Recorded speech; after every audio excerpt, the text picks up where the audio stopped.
शहर का officers club शहर के प्रतिष्ठित नागरिकों, आम लोगों और मीडिया वालों से खचाखच भरा हुआ था। सभी को लेखिका कात्यायनी दीक्षित का इंतजार था, जो मिसेस दीक्षित का साक्षात्कार लेने के लिए बेताब थे। तभी लोगों का स्वर सुनाई दिया, मिसेस दीक्षित आ गई, मिसेस दीक्षित आ गई। सभी की निगाहें हॉल के दरवाजे पर टिक गई, जहां से कात्यायनी दीक्षित अपने पति एसपी विधान दीक्षित के साथ अंदर आ रही थी। उनका प्रभावशाली व्यक्तित्व देखकर वहां बैठे लोग भी प्रभावित हो गए। कात्यायनी दीक्षित जैसे ही बैठी, मीडिया वालों ने अपने सवालों की झड़ी लगा दी। एक साथ सभी के सवालों को सुनकर कात्यायनी ने विनम्रतापूर्वक कहा, देखिए, आप लोग एक एक करके अपने प्रश्न पूछिए, तभी तो मैं आपके सवालों के जवाब दे पाऊंगी, अन्यथा मेरे लिए जवाब दे पाना मुश्किल हो जाएगा। तभी एक पत्रकार ने पूछा, मैडम दीक्षित, आपने 20 साल पहले बंद हुई अनन्या शर्मा हत्या केस की फाइल को खुलवाया और उसके कातिलों को सलाखों के पीछे पहुंचा दिया। क्या आपने कोई स्टिंग ऑपरेशन अपने पति विधान सर के साथ मिलकर किया था? क्योंकि अनन्या शर्मा बहुत सच्ची और दबंग पत्रकार थी। उनकी लेखनी अपराधियों के लिए आग उगला करती थी। अपराधी मिस शर्मा के नाम से घबराते थे। कोई भी अपराधी मिस शर्मा की लेखनी को खरीद नहीं सकता था। मिस शर्मा अंडरवर्ल्ड के अपराधियों का पर्दाफाश करने के लिए स्टिंग ऑपरेशन कर रही थी, लेकिन उनका स्टिंग ऑपरेशन अभी पूरा ही नहीं हुआ था कि मिस शर्मा की हत्या कर दी गई। ये तो सभी जानते थे कि मिस शर्मा की हत्या क्यों हुई और किसने की। फिर भी अपराधियों के खिलाफ कोई भी सबूत नहीं मिला और कोई उनके खिलाफ गवाही देने को भी तैयार नहीं हुआ। उसे उसकी हत्या करने वाले बच चुके थे, परंतु आपने उन अपराधियों के खिलाफ ऐसे सबूत कानून के सामने पेश कर दिए कि उनका बचना नामुमकिन हो गया। आपको तो इस शहर में आए मात्र 6 महीने ही हुए हैं। इतनी जल्दी आपने कैसे उन अपराधियों के खिलाफ सबूत एकत्रित कर लिए? उस पत्रकार ने कात्यायनी से प्रश्न किया। देखिए, ये स्टिंग ऑपरेशन मैंने नहीं किया। ये तो आज से 20 साल पहले अनन्या शर्मा ने किया था और ये सबूत मुझे दिया था अनन्या की वफादार नौकरानी राधा और उसके पति किशन ने। आप लोग ये सुनकर मुझ पर हंसेंगे और मुझे पागल भी समझेंगे, क्योंकि अब न अनन्या जी इस दुनिया में है और न उनकी वफादार नौकरानी राधा और न ही उनके पति किशन ही जिंदा है। तब ये सबूत मुझे उन्होंने कैसे दिया? ये सवाल आप मुझसे जरूर करेंगे। या बहुत से लोग ऐसे हैं जो आत्माओं और भूत प्रेतों पर विश्वास नहीं करते होंगे। ये उनकी सोच है, पर मैं आत्माओं और भूत प्रेतों पर विश्वास करती हूँ। पहले मैं भी इन बातों पर विश्वास नहीं करती थी, पर आज से 6 महीने पहले मेरे साथ जो घटनाएं घटित हुई, उन्हें महसूस करके और देखने के बाद मैं आत्माओं के अस्तित्व को मानने लगी। मैं ये बात पूरे विश्वास के साथ कहूंगी कि हमारे आसपास अच्छी और बुरी दोनों ही तरह की आत्माएं विचरण करती है। अच्छे और दयालु व्यक्ति अपने जीते जी लोगों का भला करते हैं और यदि उनका कोई काम अधूरा रह जाता है तो उनकी पवित्र आत्माएं उसे पूरा कर देती है। ऐसी ही एक पवित्र आत्मा ने मेरी भी सहायता की, जिससे मैं देशद्रोहियों और जघन्य अपराधियों को सलाखों के पीछे पहुंचाने में सफल हुई। कात्यायनी दीक्षित बोल रही थी और पूरे हॉल में सन्नाटा पसरा हुआ था। वहां सुई गिरने की आवाज भी सुनी जा सकती थी। सभी मौन साधे मन में उत्सुकता लिए कात्यायनी दीक्षित की बात को मंत्रमुग्ध होकर सुन रहे थे। कात्यायनी ने आगे कहना आरंभ किया, मैं आज आप लोगों को वो चलचित्र दिखाऊंगी जिसमें मेरे साथ रहकर आत्माओं ने अपना किरदार निभाया। वो आत्माएं मेरे साथ रहकर अपना किरदार बखूबी निभाती रही और अंत तक मुझे पता ही नहीं चला कि वो आत्माएं हैं। कात्यायनी ने फिर कहना शुरू किया, 6 महीने पहले जब विधान का तबादला इस पहाड़ी इलाके में एसपी के पद पर हुआ था, तब हम लोग यहाँ आने के लिए पैकिंग कर रहे थे। तभी विधान को उनके ऑफिस के कांस्टेबल भूपति का फोन आया था, साहब अभी वहां सरकारी बंगला खाली नहीं है। जो पहले वाले साहब है उनकी बच्चों की परीक्षा चल रही है। जब तक परीक्षाएं समाप्त नहीं हो जाती वो बंगला खाली नहीं करेंगे, और बंगला खाली होने में लगभग 1 महीने का समय लग सकता है। इसलिए तब तक मैंने आपके रहने का इंतजाम अलग कमरे में कर दिया है। कांस्टेबल भूपति ने कहा। हाँ ठीक है भूपति, हम लोग 1 महीने वहां ही रह लेंगे। हमें कल शाम को वहां के लिए निकलना होगा। तुमने हमारे रहने का प्रबंध करवा दिया, इसके लिए मैं तुम्हें तहे दिल से धन्यवाद देता हूँ। विधान ने मुस्कुराते हुए कहा। चलो मैडम लेखिका, वहां हमारे रहने का प्रबंध आखिरकार हो ही गया, तो हमें कल ही निकलना होगा। अंधेरा गहराने लगा था। आसमान पर उमड़ते घुमड़ते हुए बादल अटखेलियां कर रहे थे। लग रहा था मानो बारिश होने वाली है। तभी ट्रेन प्लेटफॉर्म पर आकर रुक गई। कात्यायनी और विधान ट्रेन से उतरे। उन्होंने अपने आने की सूचना अपने डिपार्टमेंट को नहीं दी थी। प्लेटफॉर्म से बाहर आकर उन्होंने देखा मौसम बहुत ही सुहाना हो रहा था। विधान ने वहां खड़े टैक्सी ड्राइवर से पूछा। तब सभी ड्राइवरों ने कहा, साहब मौसम बहुत खराब हो रहा है, इसलिए इस समय इन पहाड़ों पर टैक्सी चलाकर ले जाना सुरक्षित नहीं होगा। आप लोग यहीं स्टेशन पर रुक जाए वेटिंग रूम में, हम आपको सुबह वहां पहुंचा देंगे। अब विधान और कात्यायनी के पास दूसरा तो कोई रास्ता था नहीं, इसलिए उन्होंने निर्णय लिया कि वो यहीं वेटिंग रूम में रहेंगे, सुबह बंगले पर चले जाएंगे। चलिए लेखिका मैडम, अब आप यहाँ बैठकर अपने लिखने का काम कीजिए, क्योंकि ऐसा प्राकृतिक सौंदर्य आपको जो मिल रहा है उसके तो क्या कहने। विधान ने हंसते हुए कात्यायनी से कहा। हाँ आप ठीक कह रहे हैं, यहाँ का सौंदर्य देखकर तो स्वतः ही मेरी लेखनी चलने लगेगी। मैं अभी कुछ कविताएं लिखती हूँ। कात्यायनी ने मुस्कुराते हुए कहा। कात्यायनी जी, आप हमेशा प्रेम विरह वेदना पर अपनी लेखनी चलाती है, कभी आप अपराध और अपराधियों पर भी कुछ लिखिए ना। आप एक पुलिस ऑफिसर की पत्नी हैं, कभी कभी थोड़ा बहुत अपराध और अपराधियों पर भी अपनी कृपा दृष्टि डाल दिया कीजिए। विधान ने कात्यायनी को छेड़ते हुए कहा। कहाँ इतना अच्छा मौसम है, चारों ओर प्राकृतिक सौंदर्य बिखरा हुआ है, और आप हैं कि प्रेम प्यार की बातें छोड़कर अपराध और अपराधियों की बातें कर रहे हैं।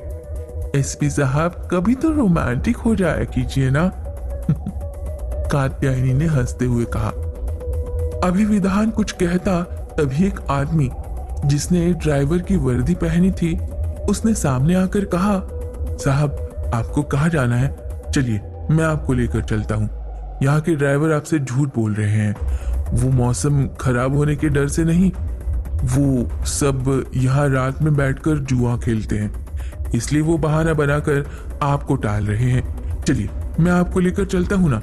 अगर मौसम ज्यादा खराब हो गया ना तो आपको यहाँ इसी प्लेटफॉर्म पर 2-3 दिनों तक रुकना होगा। उस आदमी ने अदब से कहा।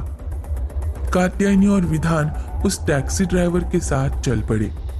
कात्यायनी ने टैक्सी के शीशे में देखा।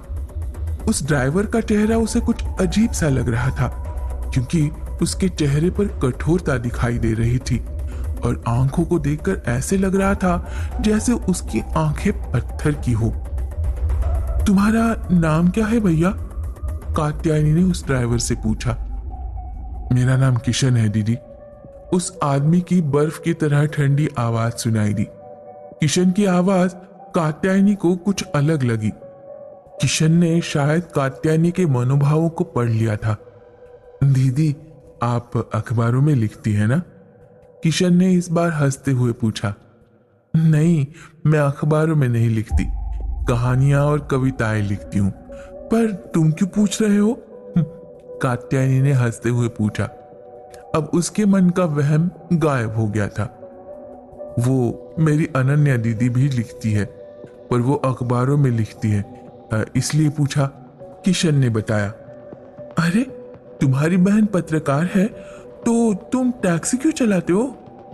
कात्यायनी ने आश्चर्य से पूछा। अरे नहीं दीदी, वो मेरी सगी दीदी नहीं है, मैं उनका ड्राइवर हूँ, किशन ने जल्दी से कहा। अच्छा, तो तुम अनन्या के ड्राइवर हो? कात्यायनी ने कहा। तब तक टैक्सी एक खूबसूरत बंगले के कंपाउंड में आकर खड़ी हो गई। कात्यायनी और विधान चौंक गए। उन्होंने आश्चर्य से एक दूसरे को देखा, क्योंकि उन्होंने उस ड्राइवर को पता तो बताया नहीं था। तब उसने बिना बताए बंगले के कंपाउंड में लाकर गाड़ी कैसे खड़ी कर दी? अरे, हमें यहीं आना है, ये तुम्हें कैसे मालूम पड़ा? हमने तो तुम्हें कुछ बताया नहीं। विधान ने आश्चर्य से पूछा। वो साहब, आप जब उन लोगों से बात कर रहे थे ना, तो मैं वही था। मैं उस समय सामने नहीं आया। वो लोग मुझसे चिढ़ते हैं ना, क्योंकि मैं उन लोगों के साथ जुआ नहीं खेलता। और दूसरी बात यह है कि इसी बंगले में मैं रहता हूँ अपनी पत्नी राधा के साथ। हम लोग यहाँ की देखभाल करते हैं, किशन ने हंसते हुए कहा। पर कात्यायनी को किशन की हंसी किसी साधारण व्यक्ति की नहीं लगी, पर उसने इसे अपने मन का वहन समझा और अपने सिर को झटकते हुए वो मुस्कुरा दी। अभी किशन दरवाजा खटखटाने के लिए आगे बढ़ा ही था कि दरवाजा खुल गया। वहां एक औरत खड़ी हुई थी। उन लोगों को देखकर वो बोली, दीदी, आपने आने में इतनी देर क्यों लगा दी? मैं कब से आप लोगों का इंतजार कर रही थी। आप कहाँ रह गई थी, बताइए ना। देखिए, मौसम कितना खराब हो रहा है। मेरा तो मन जैसे घबरा रहा था। पता नहीं आप किसी मुसीबत में न फंस गई हो। उस औरत की बात सुनकर कात्यायनी और विधान के चेहरे पर आश्चर्य के साथ घबराहट दिखने लगी। तुम क्या कह रही हो? मुझे कुछ समझ में नहीं आ रहा है। तुम मेरा इंतजार क्यों कर रही थी भला? कात्यायनी ने डरते हुए पूछा। क्या दीदी, मुझे फोन किया गया था कि आप लोग शाम तक आ जाएंगे, और देखिए अब रात हो गई है ना, तो क्या मुझे चिंता नहीं होगी? ये किशन कहाँ मिल गया आपको?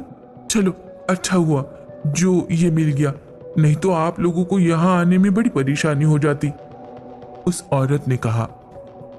दीदी, मैंने आपसे कहा था ना, यही है मेरी घरवाली राधा, जो आप लोगों का इंतजार कर रही थी। आप लोगों को आने में देर हो गई ना, तो गुस्सा आ गया है इसे, क्योंकि यहाँ का रास्ता सुनसान रहता है ना, किशन ने समझाते हुए कहा। किशन और राधा की बात सुनकर कात्यायनी और विधान ने समझा कि भूपति ने इन्हें फोन पर हमारे आने की सूचना दे दी होगी, इसीलिए राधा ऐसी बात कर रही है। कात्यायनी और विधान अंदर आए।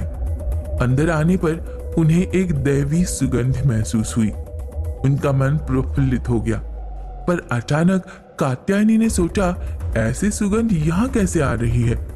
राधा ने शायद उसके मनोभावों को पढ़ लिया था। दीदी, ये सुगंध उस अगरबत्ती से आ रही है।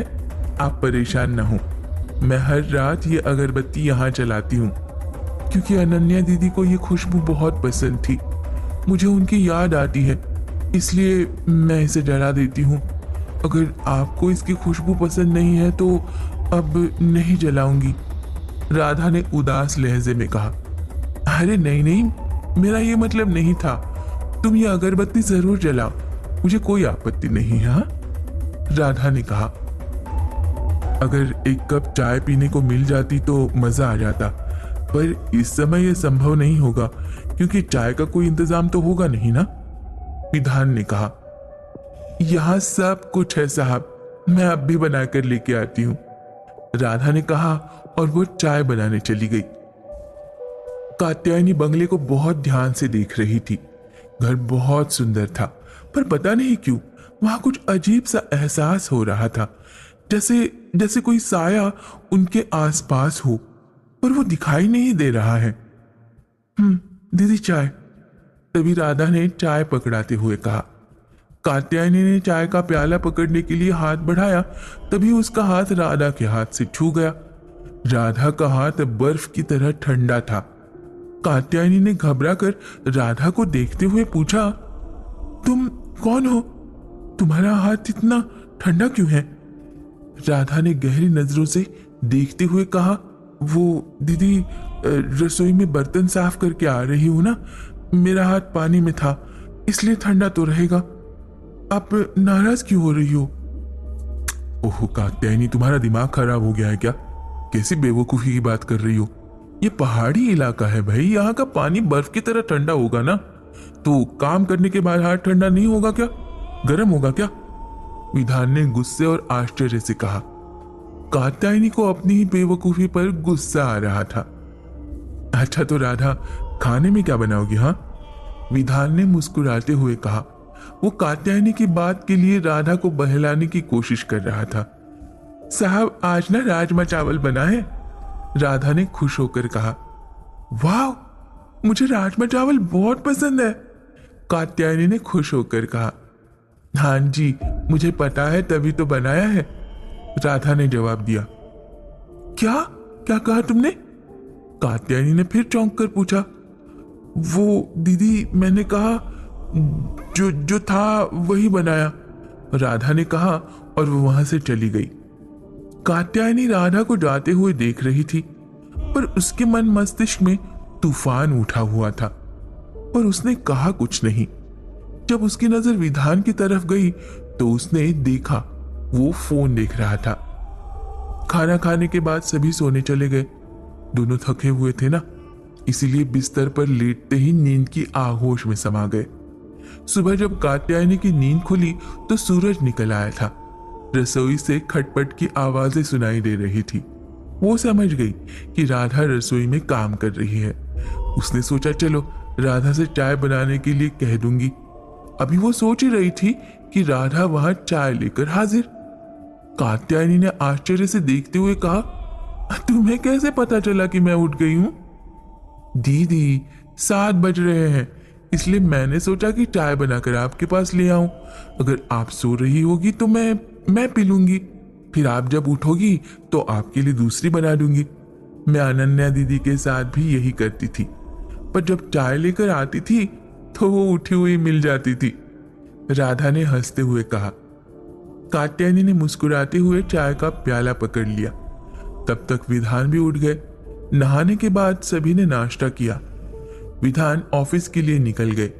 कात्यायनी ने भी नाश्ता करने के बाद अपनी डायरी उठाई और लिखने के लिए बैठ गई।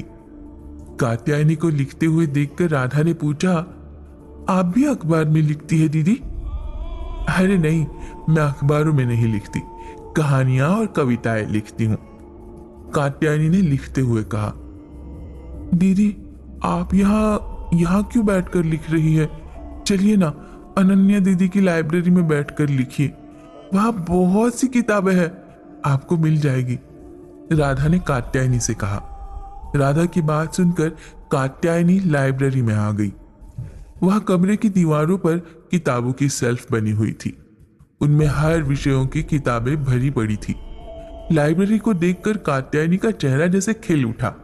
वो लिखने के टेबल पर जैसे ही बैठी, उसे एहसास हुआ जैसे किसी ने उसके शरीर को अपनी बाहों में भर लिया हो और उसे एक सरगोशी के साथ आवाज सुनाई दी, अच्छा हुआ तुम आ गई।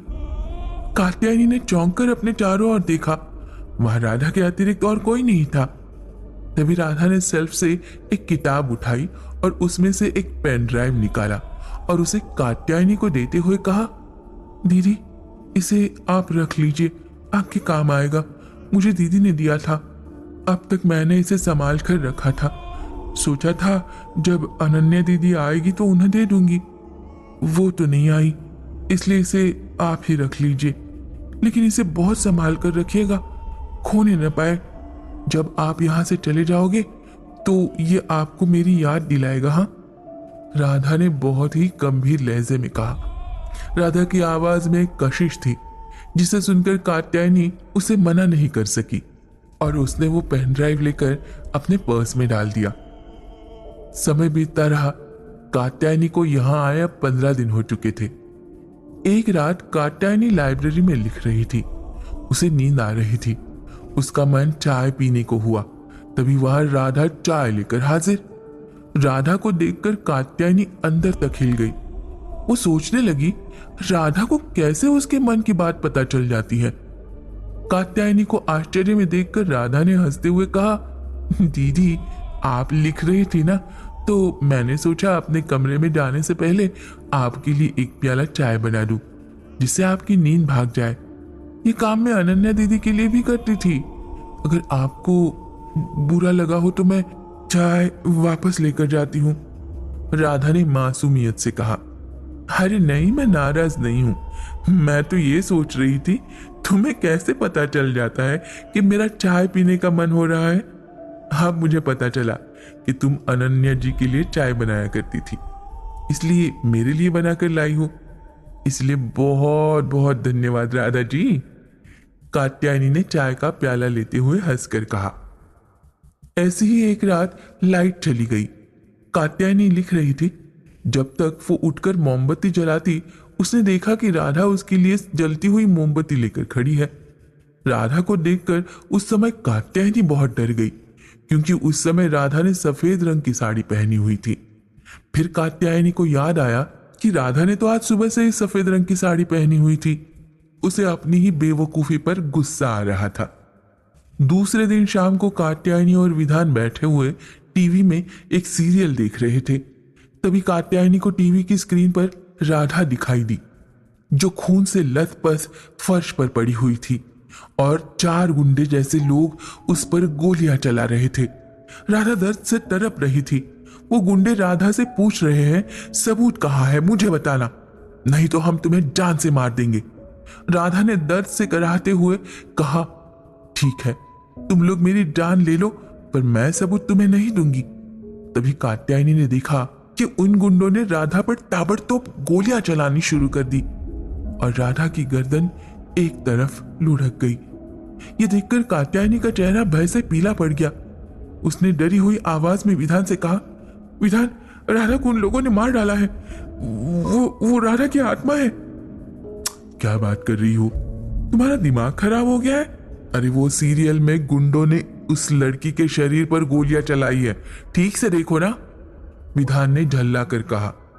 जब कात्यायनी ने फिर टीवी की स्क्रीन पर देखा तो वहां सीरियल की हीरोइन फर्श पर खून से लथपथ पड़ी हुई थी। कात्यायनी ने घबराकर अपनी आंखें बंद कर ली। दूसरे दिन कात्यायनी और विधान उस बंगले को छोड़कर अपने सरकारी बंगले में जाने के लिए तैयार थे। तभी राधा ने कहा, आप यहां से क्यों जा रही है? अब आप कब वापस आओगे? जल्दी आ जाना। हाँ, मैं आपका इंतजार करूंगी। बिना आपके आए मैं यहां से कहीं नहीं जाऊंगी। कात्यायनी को राधा की बात समझ नहीं आई। उसने हंसते हुए कहा, अरे मैं तो शहर में हूं, तुमसे मिलने जरूर आऊंगी। उसके बाद कात्यायनी और विधान वहां से चले गए। जब वो लोग सरकारी बंगले में पहुंचे तो वहां आसपास के लोग उन लोगों से मिलने आए। विधान उन लोगों से बातें कर रहा था। तभी भूपति का फोन आया। उसने कहा, साहब, आप मेरे बताए हुए बंगले पर क्यों नहीं गए? इतने दिनों तक कहाँ थे आप? आज जब मैंने वर्मा जी को फोन किया और आपके विषय में बात की तो उन्होंने बताया कि आप तो वहां पहुंचे ही नहीं थे। तब मैंने सोचा शायद वो घर आपको पसंद नहीं आया होगा, इसलिए आप कहीं और रहने चले गए होंगे। भूपति की बात सुनकर विधान के चेहरे पर भय और आश्चर्य के भाव दिखाई देने लगे। उसके हाथ से फोन छूट गया। वहां बैठे सभी लोग विधान से पूछने लगे कि क्या हुआ। कात्यायनी भी घबरा गई। उसने पूछा, क्या हुआ? आप इतने डरे हुए क्यों लग रहे हैं? तब विधान ने बताया, हम लोग उस बंगले में नहीं रह रहे थे जहां का पता हमें भूपति ने दिया था। जब वहां बैठे लोगों को पता चला कि कात्यायनी और विधान के साथ क्या हुआ था तो वो लोग भी घबरा गए। उनमें से एक आदमी ने बताया, आप लोग तो बहुत भाग्यशाली हैं, ठीक ठीक सही सलामत वहां से वापस आ गए, वरना जो वहां जाता है वो सही सलामत वापस नहीं आता। वहां अनन्या शर्मा नाम की एक पत्रकार रहती थी, जो यहाँ के अपराधियों के लिए सरदर्द बनी हुई थी। उसके घर में उसकी नौकरानी राधा और उसका पति किशन भी रहते थे। कहते हैं कि एक रात अनन्या स्टिंग ऑपरेशन के लिए गई हुई थी और बहुत बेरहमी से वहां पर उसकी हत्या हो गई। उसी रात उसके घर में घुसकर उन अपराधियों ने राधा और उसके पति किशन की भी हत्या कर दी थी। बहुत दिनों तक अनन्या की हत्या का केस चला, पर कोई सबूत न होने के कारण उसके हत्यारे छूट गए, जबकि पूरा शहर जानता था कि हत्या उन्होंने ही की है। ये घटना आज से 20 साल पहले की है।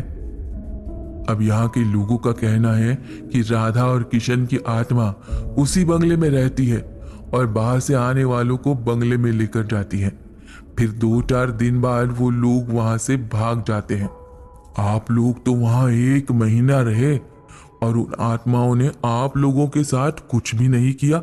बड़े आश्चर्य की बात है। तभी वहां बैठे एक बुजुर्ग ने कहा, बेटा, हो सकता है आप लोगों के जरिए वो आत्माएं अनन्या शर्मा के हत्यारों को सजा दिलाना चाहती होगी, क्योंकि आप तो यहाँ के एसपी है और बिटिया कात्यायनी लेखिका है। अनन्या भी तो लिखती ही थी ना। उन बुजुर्ग की बात सुनकर कात्यायनी को उस पेन ड्राइव का ध्यान आया। सबके जाने के बाद विधान और कात्यायनी ने उस पेन ड्राइव को कंप्यूटर पर लगाकर देखा तो उन्हें वो सारे सबूत मिल गए जो कात्यायनी सरकार तक पहुंचाना चाहती थी। उस पेन ड्राइव में शहर और देश के कुछ जाने माने प्रतिष्ठित लोगों की काली करतूतों का काला चिट्ठा था। उन सबूतों को देखने के बाद कात्यायनी ने अखबारों में उन अपराधियों के खिलाफ लिखना शुरू कर दिया। उसके आर्टिकल्स को पढ़कर लोगों ने भी पुलिस पर दबाव बनाया और अनन्या शर्मा हत्याकांड पुनः रीओपन कर दिया गया। और तब एसपी विधान ने उन बड़े बड़े अपराधियों को पकड़ा। जब उन्हें अदालत में पेश किया गया तो कात्यायनी ने अदालत को वो सारे सबूत दिखाए, जिसे देखकर अदालत ने अनन्या के हत्यारों को उम्र कैद की सजा सुनाई। और भी बहुत सारे लोगों के काले कारनामे समाज के सामने आए, उन्हें भी अदालत ने दंडित किया। जिस दिन अनन्या शर्मा के हत्यारों को सजा सुनाई गई, उस दिन कात्यायनी और विधान शर्मा उस विला में वापस गए। कात्यायनी ने राधा को पुकारा। राधा कात्यायनी के सामने आई। तब कात्यायनी ने कहा, राधा, मैंने तुम्हारे दिए उपहार को बहुत संभाल कर रखा और मैंने उसका सही इस्तेमाल करते हुए तुम्हारी दीदी और तुम्हारे हत्यारों को सजा दिलाई है। अब तुम भी मुक्त हो जाओ, क्योंकि जिस मकसद के लिए तुम अभी तक यहाँ आत्मा बनकर भटक रही थी वो अब पूरा हो चुका है। कात्यायनी की बात सुनकर राधा और किशन की आत्माओं ने कात्यायनी और विधान को धन्यवाद दिया। राधा ने कहा कि इस बंगले को अनन्या दीदी के नाम की लाइब्रेरी बना दी जाए, जिससे इस शहर के लोग उन्हें हमेशा याद रखें। उसके बाद कात्यायनी ने देखा कि उनकी आत्माएं ज्योति बनकर आसमान की ओर चली गई। इतना कहकर कात्यायनी ने अपनी आंखों से बहते हुए आंसुओं को पोंछते हुए कहा, यह था मेरे जीवन का भूतिया चलचित्र।